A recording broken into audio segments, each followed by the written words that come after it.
My name is Catherine Buck. I am a white woman with dark brown hair. I'm wearing a blue and white striped shirt. Behind me is a bookshelf with some books and pottery, and I have a flash piece for you today. In waiting, I left you there in the hollow. What I mean is, the person who crawled out after me, like the white rabbit from Wonderland, wasn't you, though she looked like you and sounded like you and said she was you. I could tell the difference.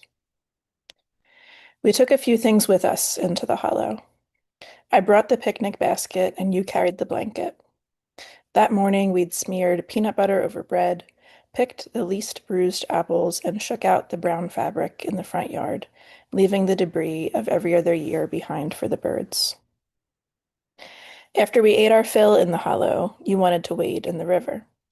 I told you I didn't think that was a good idea because I'd never properly learned how to swim and we hadn't waited 60 minutes after finishing our sandwiches.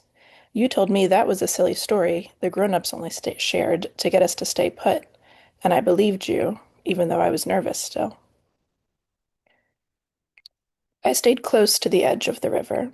I always had one hand within reach of the bank, but you went farther, climbed up on a rock, sticking out high, and spun your arms around you. I'm queen of the world, you declared, and I believed it, in awe, and only the smallest bit jealous that this meant I'd never become more than a princess. I don't know if you became the other person then, when your foot slipped, or when you were underwater, or some other time between when I dragged you out by your slippery arms and when we finally exited the hollow. There was too much chaos for me to tell the exact moment it happened. What I do know is the person who crawled out after me was only a puddle of river water, the kind that might have dripped to the floor after we took a bath. Her eyes tremble when she looks at me. Her hugs don't reach all the way around, and I know she would burst if poked with a stick. Our parents know nothing. They spend all their time with that girl now and never talk about you.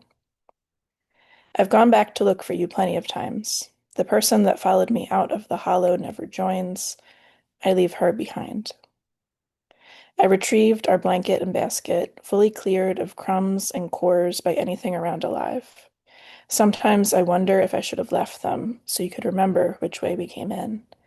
But then I tell myself that you aren't stupid. You know where home is. With our things gone, I'm not always sure I'm looking in the right place. The hollow looks different in the springtime, and I lost you in the fall. I wish I knew how to make a map. I wish I'd paid more attention when we were there because everything now is fuzzy. Mainly, I wait for you on the edge of the river, and I refuse to learn how to swim.